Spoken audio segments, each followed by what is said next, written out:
In our next episode, we listen to Miss Catherine Salimbangon, CEO of Organique Incorporated, discuss going the extra mile to run a wellness-driven company. We'll also learn more about their products and innovative approach to brand building through wellness and community. The good thing about having a run, you gather people who have the same advocacy, running together for health and wellness. And it's a nice thing to gather people for a good cause. We are now open for business.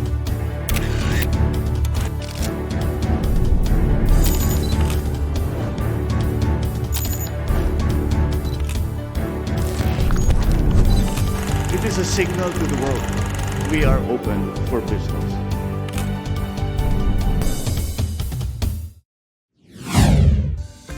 In today's competitive market, product quality alone may not guarantee success. Connecting with customers and creating memorable experiences matter too. Today, we talk to Miss Catherine Salimbangon, CEO of Organique, about how their acai-based products and the Purple Run 2024 embody a strategy MSMEs can learn from. Welcome to our show, Kathy. Thank you. Good to be here, Cesar. It's nice, Kathy, that even the company name is already a branding, and it says of what our discussion is all about. Yeah. It's about health and wellness that are based on organic products. Can you tell us more about acai as an organic plant? Is it available here in the Philippines? Where can they find it? Acai plant. It's a fruit from a palm tree in Amazonian rainforest. So you can only find it in the Amazonia, in Brazil. It's not really planted, it's not farmed, it's really like indigenous fruits. Ang acai kasi, that's been a staple food in Brazil. Yung mga natives sa Brazil, as you notice, yung mga natibo nila, they're very strong, like their skin is parang glowing and shining, di ba? And come to think of it, there's no sunscreen there. So makita mo, very buff sila. It's like their rice. How they eat it is like, kasi 90% of the acai fruit is seed. So 10% lang. So yung pop lang, yung ano lang niya, yung pinakabalat. Yung pinakabalat lang. So what they do, they have a screen, like a screen. Then they keep rubbing it until yung gata lalabas. So yun lang ang ginagamit nila as parang pagkain. So most of them, they use it like a bowl, lagyan ng mga nuts or something, and then they eat it. Acai has the #1 antioxidant content in all the berries because it's considered berries. Diba? We know it's blueberries kasi blueberries is very common. But acai berry, as you notice, the color is very dark purple. Very creamy yan. Very creamy siya. Very high in omega oils. It's the only fruit outside flaxseed that has omega oils. So, that's why you notice na maganda yung skin mo, yung katawan mo, very tone. Oo, kasi mataas yung protein content niya. So, I mean, it's a superfood. It's considered a superfood. What was your exposure in this particular fruit, especially as a company that focuses on health and wellness? You found an opportunity on this. How did it start? Well, anyway, it started when I was working as a nurse in California. I used to work there, and my husband used to work in a nutraceutical manufacturing company in LA, that Los Angeles, which manufactures all this healthy organic product in US and worldwide, actually. So he has this opportunity to be able to sit down with a great team of like food scientists, chemists, nutritionists, you know, and all of them were saying, because they manufacture all this healthy product, right? So all of them were saying the fruits available right now, it's the acai berry who has the highest antioxidants. It's considered superfood. So on my case as well, as a nurse, my experience is geriatric. So I run nursing homes. Okay. I used to work in Canada, and then we migrated to California. Yeah. So My specialty is really geriatric with nursing homes. So I deal with a lot of patients who are elderly until, they pass away. So I get to know them. Of course, you get to check their background, yung lifestyle nila. And a lot or major of the diseases that they were experiencing are really caused by lifestyle diseases. So basically, it's really important your diet. That's every day, like kinakain mo every day. And one thing I also notice is every time I give something to them, inayawan nila, especially the healthy ones, right? Because bitter, and I feel so bad actually because, they're in their end stage. They should enjoy their food, basically, right? Because being healthy is not only the food, it's really the mindset. If you're emotionally happy, right? Like, emotionally happy, you enjoy your food, it's being healthy, di ba? Good thing my husband worked in this nutraceutical company and we used to be partner. He's the head administrator, I'm director of nursing. So he kind of know what's, the elderly people are experiencing, right? Pagkatapos doon, baka we can make something out of acai and that should be healthy. Like healthy and palatable, meaning dapat masarap kainin. Oo, di ba? Kasi hindi ka mangingiwi pag ininom mo. Yeah, and you look forward. Yes. You look forward every day to take it. No, so my husband used work with nutritionists, all these expert people in California to get the taste kasi iba ang taste of Filipinos. So, yung husband ko nagsabi, this is how, Filipino preference Panlasa na. Our taste preferences, yes. Kasi ang puti, very bland sila eh. Hindi iba-iba din yung taste nila. It took us a while to do the formulation and everything. And another thing we consider as well is yung walang preservative. Because imagine if you take it daily, twice a day, lifetime. You have to take care of your liver and kidney because all those food, all the toxins goes to your liver and kidney. Diba? Doon mag-purify. That's why we kind of see a lot of people right now na they have bata pa, dialysis na. Kasi yung mga pagkain natin, and even some supplements, if you're not very, very careful, a lot of supplements, ang daming toxins, ang daming preservative. And this will be, not healthy to your kidneys. And the liver. The liver. Yeah, because that's where they detoxify things. So kung madami na, overloaded ang liver and kidney, that's why madadamage siya, di ba? There's a certain limit lang na kaya. So we took into consideration na dapat walang preservative.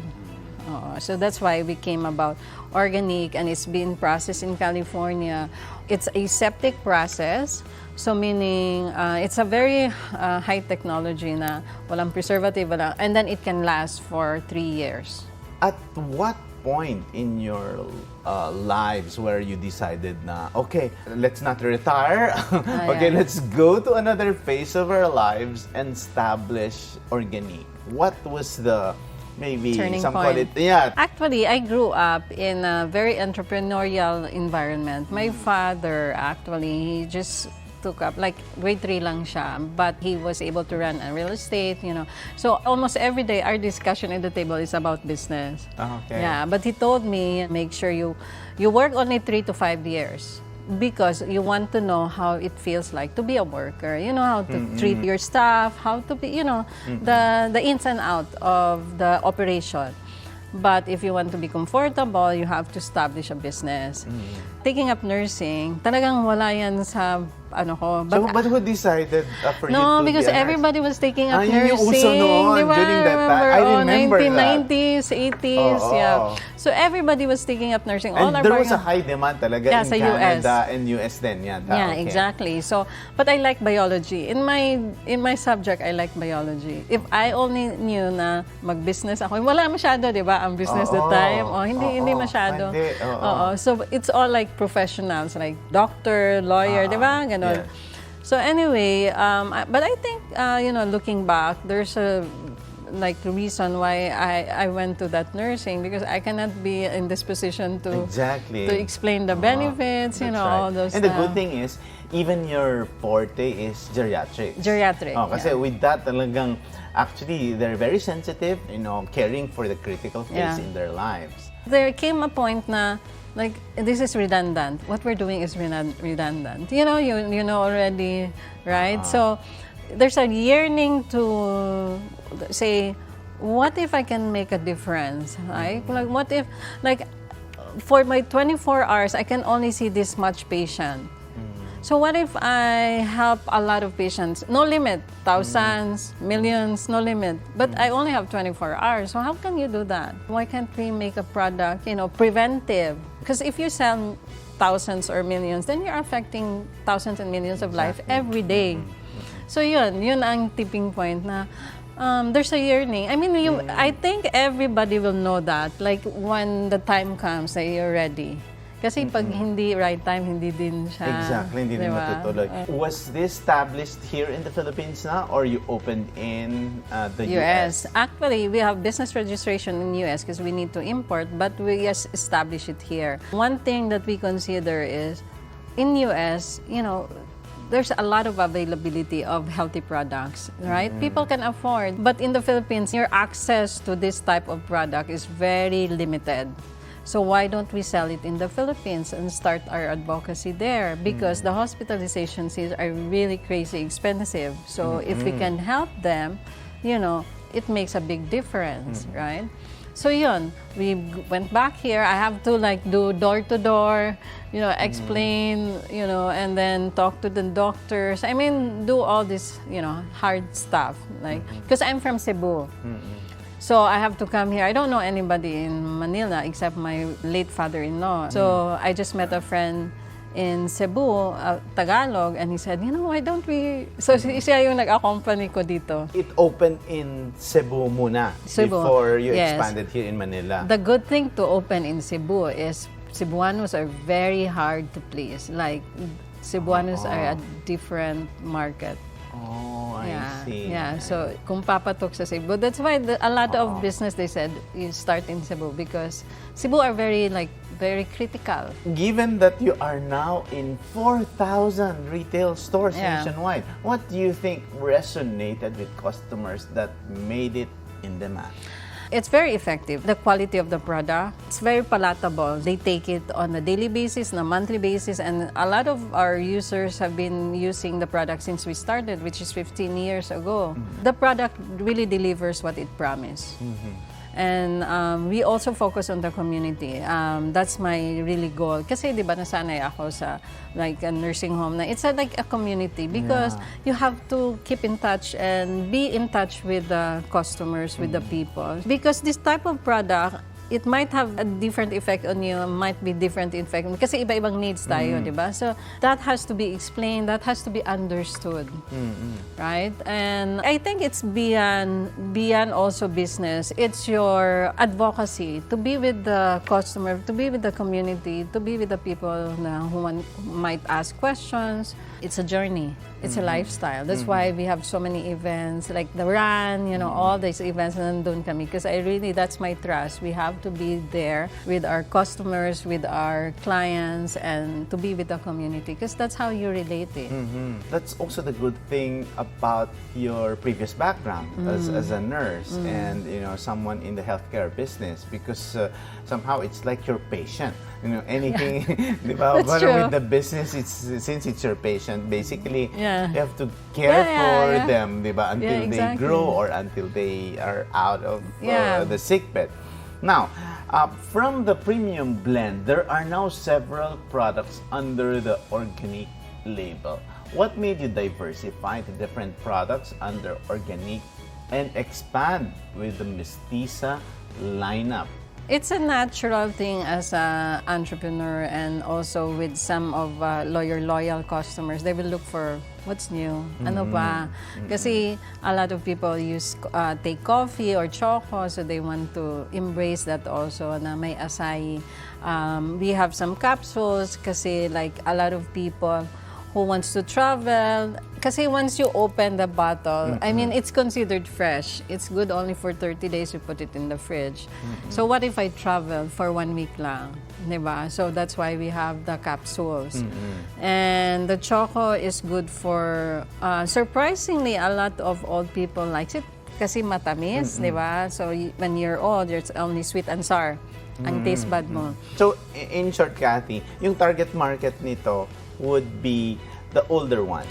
Not really, Not really. but it's surprisingly when you go to events, you get feedbacks from the people there na ang mga matatanda, elderly, they like the sweet thing. Taste. Oo. And then the young people, like na mga bata. Oo. Ang mga middle age like us, the coffee.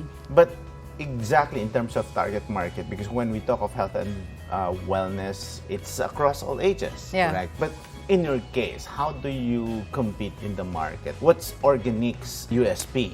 It's the overall wellness, improving the lives, improving one's health, overall wellness. Kasi before, it's really, antioxidant, immune boosting. But as we, 15 years, we see a lot of people affected, not only their immune system, but, like for example, people who have PCOS, ladies who have PCOS, magulat na lang sila, because sometimes it's hormonal.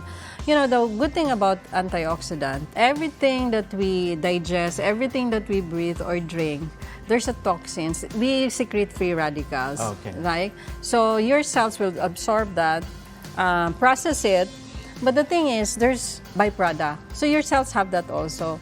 But the thing is, it stays within your body. It can't go out. Antioxidant is the only one who takes out all these free radicals, not your other vitamins, only antioxidant. So, imagine if ang dami mo ng toxins, but you're eating something, like you're eating protein or something, but there's no antioxidant in your diet. So everything, all the waste product of your cells are inside. That's why it causes degenerative. That's the explanation. So ito, parang ifa-flash niya. Ifa-flash niya. Kasi parang magdikit siya. The free radicals will dikit on the antioxidant. And then it flashes out. That's why one thing you observe when you're taking acai, the first thing that your friends will observe is your skin. Your skin will glow. Kasi your skin is a reflection on your health inside. So kung yung skin mo malinis, your cells inside are malinis din. So that's one good impression of some of our clients who are taking. I mean, maganda yung skin nila. Yeah. And energy. So it increases your energy level because it, aside from antioxidant, it's very high in calcium and protein and micronutrients. So your muscles well nourished. And then another thing is your brain. 60 to 80% of our brain is made up of good fats. That's why you have to take omega oils, di ba? Because that replenishes, that's their food for your brain. Now, good thing about acai is we have omega oils. May omega oils siya. So, parang hindi yung brain fog, yung bang parang okay, you're gising but you're not there. No. So sa Tagalog yun, lutang. Lutang. Lutang. So it makes you mental clarity. So it's very important, digestion. So you'll go to digestion. It's very high in fiber. So when you take it, and it has a lot of enzymes. So when you take, these are all natural. Mataas ang omega oil. So when you take it, it prevents constipation. Okay. So, it's really a partner on a journey to healthy lifestyle. Nag-i-improve ka. It really optimizes your function. That's how I see it. After the pandemic, there's an increase, a surge Yeah. in health and wellness products. How do you encourage customers to ensure that this is the right antioxidant or food supplement to them? What are your strategies to really make the brand stand out? Actually, best thing is you just make your product work. Because you can market things, people can try it, but there's no second buy, right? Walang repeat purchase. Yeah, so make sure your product speaks also on how you market it, right? So it's very important your quality of product. Another thing I will also point out to our viewers is don't be swayed away by okay, let's say I'm taking this type of, let's say omega oils, right? But then you have to see how it's being processed. Okay. What type of omega oils? Kasi importante ang processing also. That's very important actually. Half of it is how it's being processed. Anong nilalagay dyan to make it work? Because it goes into your body and it's gonna make or break your cells. So make sure it's clean. It's clean. Walang masyadong, daming preservative, yung mga ganon. Yeah. That I'd say that makes a big difference. Right? Because I remember I had an interview in California with one of our users, and then when she started saying her testimonials, she was crying. I mean, sabi ko, are you okay? So yeah, I was just very overwhelmed with your product. Sabi ko, why? Because she's really into natural, organic. Organic lahat yung niya, pagkain, vegetables, lahat. And then, may tinitake lang siya. But I guess it already. Kasi sabi niya, when I went to the doctor, I think 3 months ago, my liver enzyme is very high. Parang it's kind of like precursor of cancer. So sabi ko, yeah, but you're taking organic everything. No, not our brand, but organic vegetables. Okay, lahat na lang organic na pagkain. So, and I asked her, are you taking supplement? And she said, yes. This one supplement na very popular here actually. Kasi yung supplement, mura nga siya. Pero ang dami kasing preservative eh. So na-overload yung liver niya. That's why tumaas ang enzyme. And imagine, you take it every day. So, she was crying and said, no, I want to see my apo pa, ganon pa siya. Very emotional siya. Yeah. And then she switched the TV, and then she watched the TV, like a local TV station here. And then, nandun, nakita niya yung organic. Good thing she has a friend here na nagbakasyon. Nagpabili siya ng 2 bottles. Surprisingly, she took it for 2 weeks. Nagpunta siya balik sa doctor. The doctor said, what are you taking? This is a miracle na talagang bumaba. And ang bumaba ang Liver enzyme niya. liver enzyme. Okay. And hindi naman siya nag-take ng medicine kasi she doesn't really yes. like it, no? Okay. So the doctor there was telling her, whatever you're taking, just continue it because it's effective. Because it really detoxifies. Yeah. A lot of amazing stories from our customers. Na ako, I was kind of shocked. Like, So it also fuels your determination to really improve and help and continue the business, even if there's a lot of challenges. Because, there are people who wants Believe in it. And there's results. Looking for your product. What were your major challenges? I think, especially now after pandemic, there's really a switch in customer behavior. A lot of our client before pandemic was age 50, 60. Di ba ang daming na affected? Na a lot of people also died on those pandemic times, right?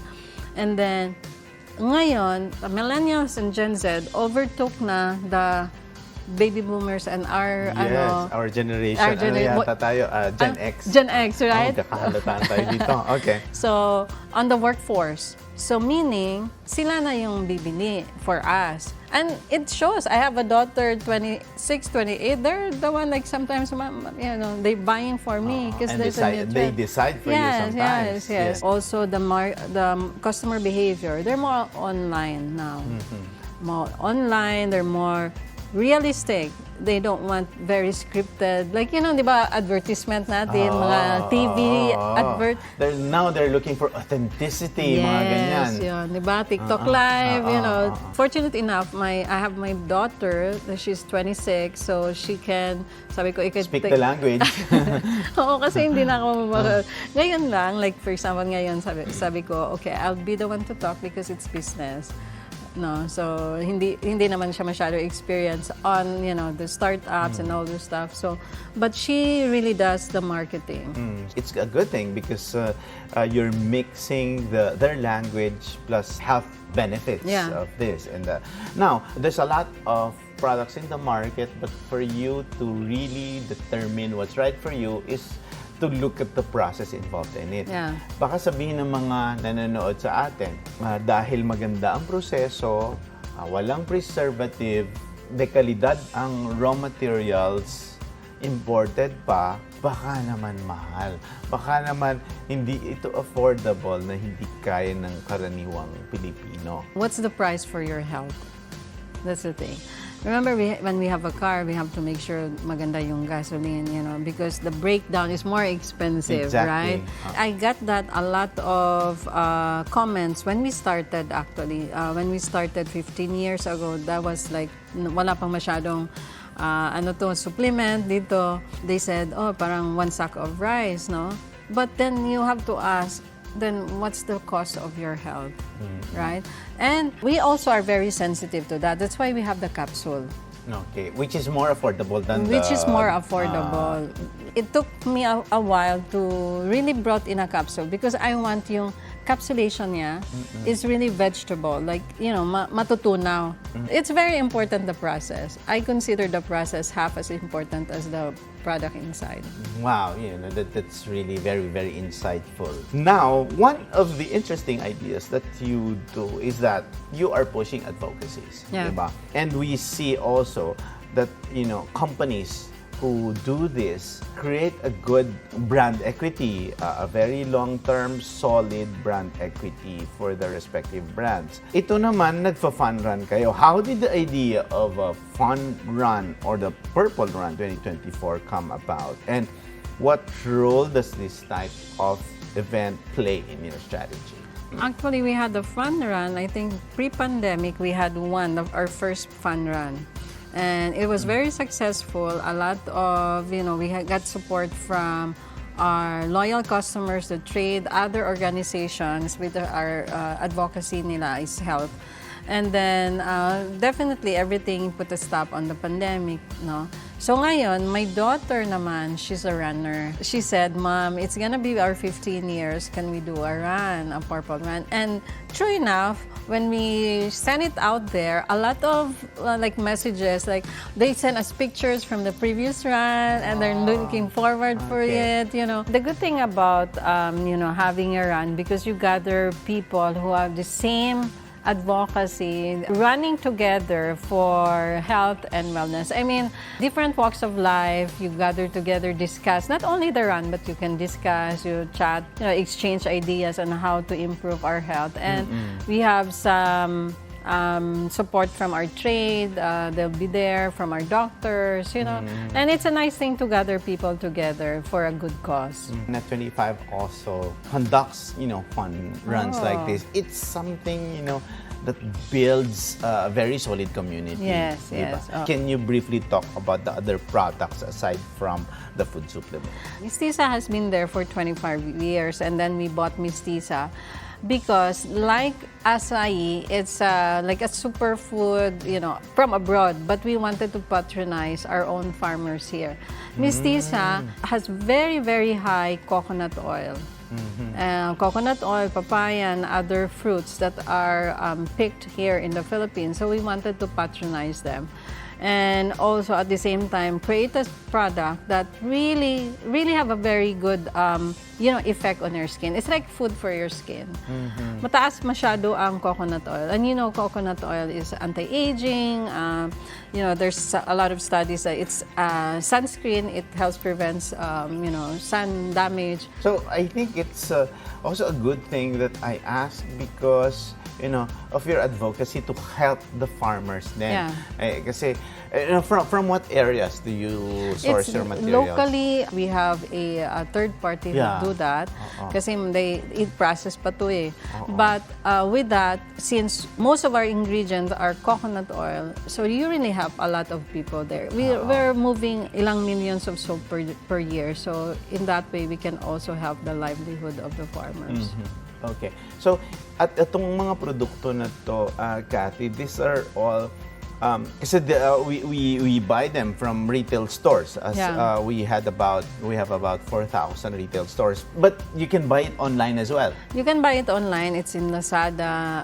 There's a TikTok Live, Shopee. We have also a website, organic.com.ph. Basically, you cannot miss it because you mentioned all the big brands where people can generally buy. Maraming nanonood sa atin, sasabihin nila, okay, this is really a good product, I can use it, or are there also opportunities na sabihin nila, or can we call Organique so that we can distribute or we can sell their products? What's your business model? Actually, interesting. Because during COVID, what a lot of our loyal customers, because before we were in trade, we sell directly to the customers. They text us, they call online, and then we deliver it. So I didn't stop that because I wanted to honor yung mga first mga clients ko, di ba? So there's a lot of them. And then when COVID hit, ang iba nawala ng trabaho, ang iba, I can't afford this, too expensive na. So we created parang, okay, if you want to use the product, you can probably buy 5, use 1, and then sell so there's a discount. I also encourage entrepreneurial spirit because that's where I started. Yeah. Diba? So we have a lot of distributors ngayon, like individual distributors aside from our trade. And they're going strong. Kasi nga, again, if the product is good, you have a repeat customers, diba? We encourage people also that, they call us, mag-resell sila, it's fine, we all welcome them. Especially now that times are hard, there's no excuse for not being healthy. We can support you on this, right? You can sell like 10 bottles and your profit, you can buy 1. All those stuff. I really encourage it because when I was small, I'm like that. I just buy, sell. Nobody can stop you from being healthy, right? If you just have the heart also. Wow, that's very inspiring. But Miss Kathy, before we finish, please invite our viewers to your Purple Run 2024. Hi, I'd like to invite everybody to our Purple Run. It's our 15th anniversary. So people who are interested in being healthy and who wants to connect and network, because mayroon kami mga doctors also there. I'd like to invite you for our Purple Run this December 8 sa Philinvest in Alabang, Muntinlupa. Hopefully, we can see you, and thank you very much. And that's Miss Catherine Salimbangon, the CEO of Organique, on going the extra mile, running a wellness-driven business.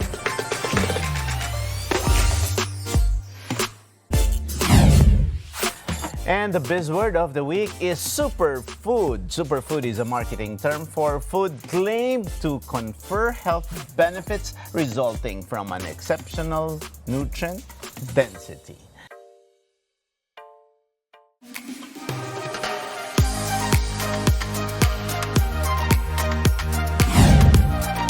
And with that, our quote for the week is from Hippocrates. He said, "Let your food be your medicine, and medicine your food." Maraming salamat sa iyo, Kathy. Maraming salamat Thank you, sir. sa inyong lahat sa isang oras na pagsama sa amin upang tunghayan ang isang makabuluhang usapan ukol sa negosyo dito lang sa Open for Business. Hanggang sa susunod na linggo, samahan nyo kaming muli dito sa Open for Business. Catch us too on Facebook and YouTube. Like and subscribe on our social media page at Net25TV. We will bring you more insights from industry experts, thought leaders, CEOs, and featured SMEs. Together, let us help encourage business development in the Philippines. Sharpen your business acumen, feel the pulse, and set the trend for as long as you are informed and open for business. Ito po si Cesar Vallejos. Marami pong salamat.